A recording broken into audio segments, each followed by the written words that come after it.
So with the subject matter this week, Corrie, what have you brought to the table today? Okay, I see this asked a lot in the group, and I think it's honestly a great question. It's something, if you are new to your business, that you should be asking. So I wanted to jump us off on our podcast number one, talking about Facebook pages versus Facebook groups, and which one should you be using for your home business? That's a great question. I see people often say, hey, I see a lot of people have groups. Did I make a mistake when I created the Facebook page? Should I have only made a group? Do I have to run both?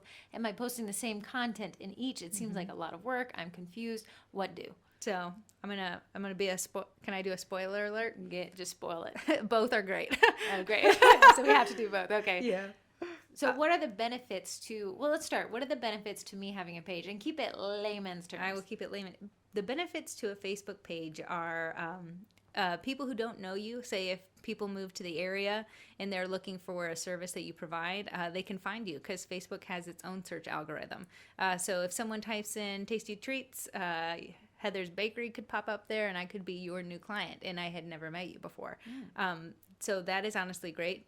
Groups can populate as well, but unlike that, with a page, I don't actually have to ask to join it. I can just follow the page and stay up to date with your newest happenings and what you're baking for the week. You can run ads. That's a You great have to have one. a page though. You can't run it with a group. Ask us. So we run the Sugar Cookie Marketing Group. There is no way for us to run an ad to get you to the group directly. We'd have to either pipe you through a page or through a website, which is a lot more work. So Right. that is a benefit to having a Facebook page, is creating that ease of access for ads through, is it still called Ads Manager? It is. Good job. It changes every other week. It does.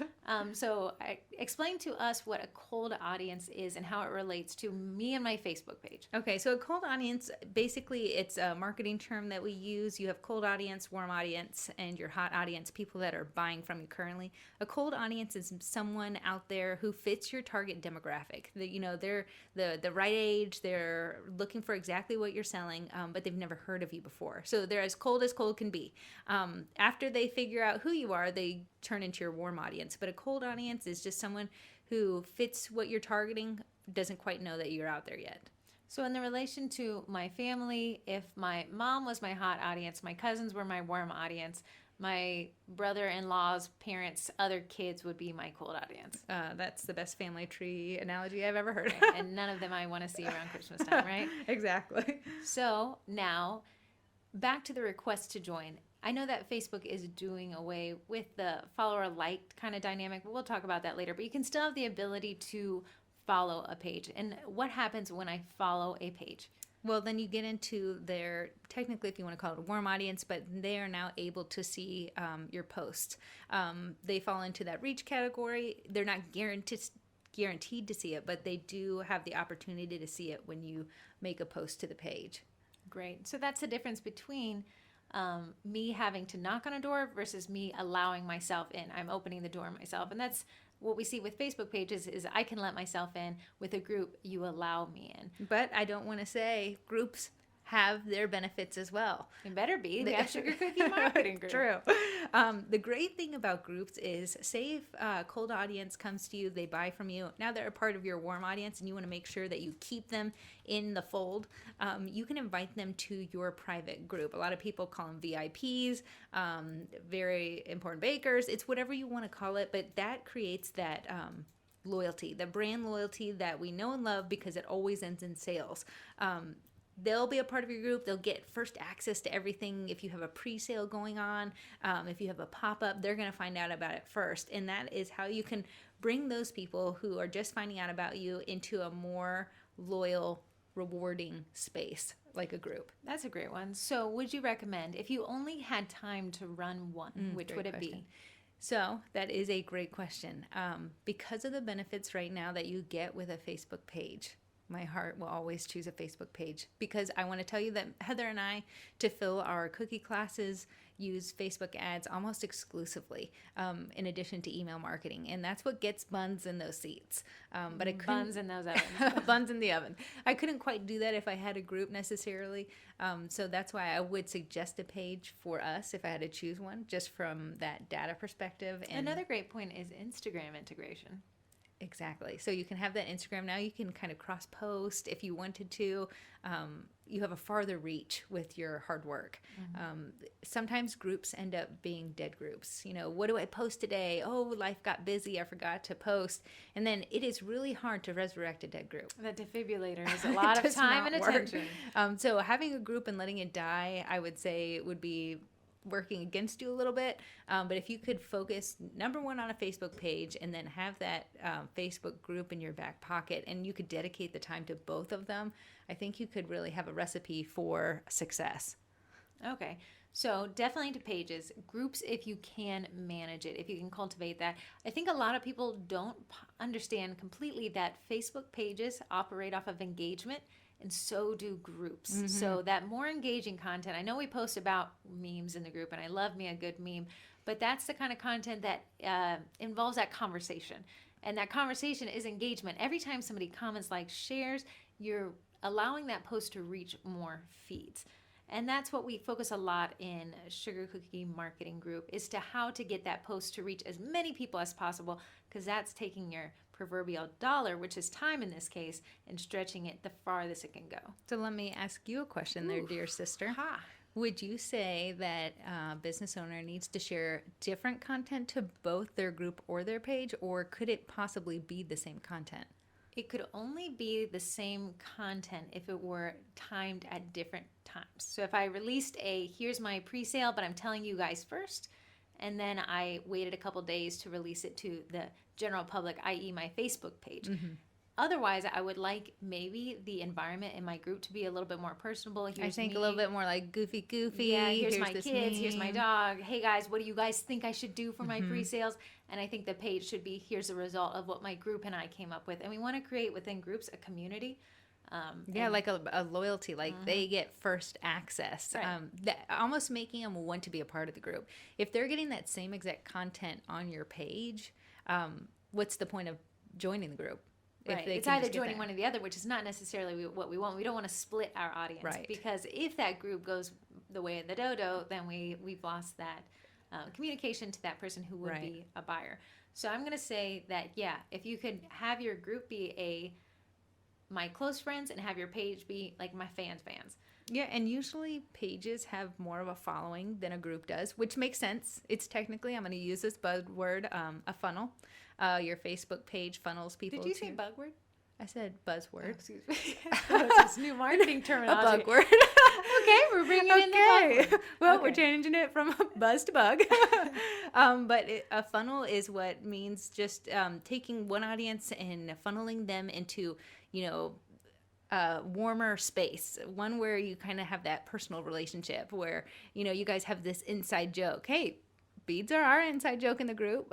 You're not going to have me seeing posting about it on my business page because people won't understand it. Right. That's a great point. And I think a good thing Corrie brings up is when you bring up the word funnel, it's an ever-decreasing audience. So the funnel starts off real wide. That's everybody and their mother. As you go to the next phase, okay, we're bringing them into my group. You're going to lose some of those Facebook page followers. As we go into the buying process, okay, not everyone's ready to buy. And as we go to the click here to order, we have a very small group of people, but that is what we need, and that's what we cultivate. People falling out of your funnel isn't a bad thing. Yes. A lot of people are like, oh no, it's getting smaller.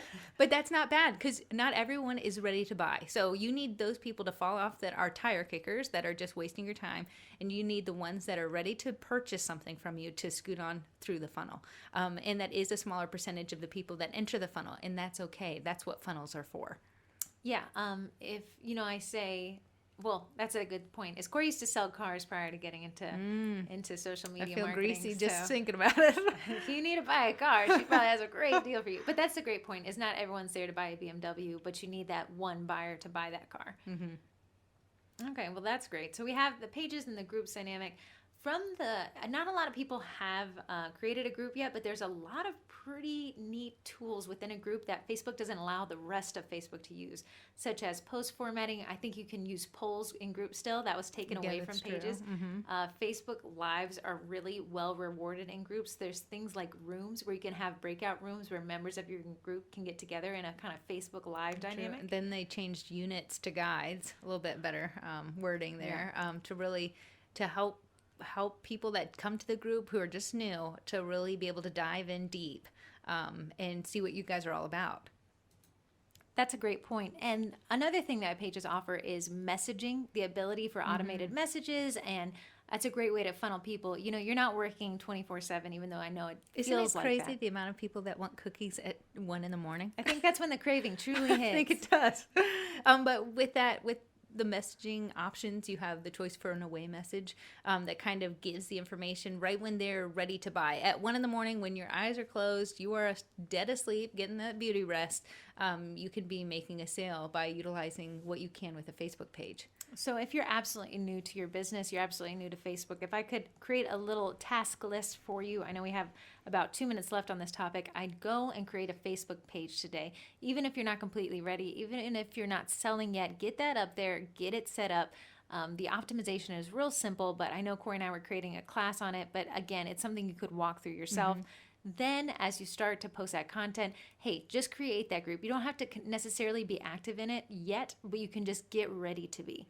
And whichever one turns out to be your biggest sales driver, that's where you need to put your attention. But don't neglect one for the other. You don't want a cold audience person to find your Facebook page and, it's just ghost and cobwebs on there. Nothing says don't buy from me like my last post is made in 2020. Exactly. So if your group is providing the sales that you need to be successful, just, post to your page once a week to keep it active. Make sure that you're responding to those reviews and those comments on there, but you can put the majority of your time and focus into your group if that's where your sales are.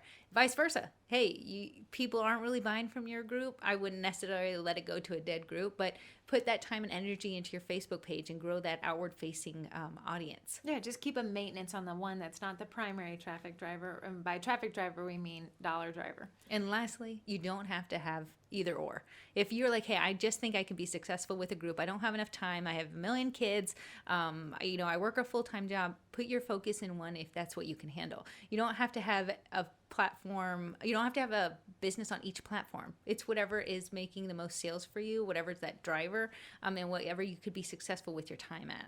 Yeah, and the last thing, I know that people, when they say Facebook pages and Facebook groups, I'm willing to do both, but what should I name them? Should they be the same name? I think they should be similar. Exactly. But there needs to be a delineator that says this is a Facebook group and this is a Facebook page. What we did for ours is we put Sugar Cookie Marketing parentheses group. For your baking business, I'd maybe consider VIP or Elite or Insiders, something that says, hey, these people are getting what they get from me a little sooner than the average guy. So explain from a marketing strategy, I know I'm going over the time here, why wouldn't you name it something totally different than your page? Because when we think of search, so we think of everything in terms of how our end user is going to access it. If Corrie had her page, Corrie Miracle, and she had her group called I'm the Best Twin, odds are if I'm searching for her page or group, I'm going to type in Corrie Miracle.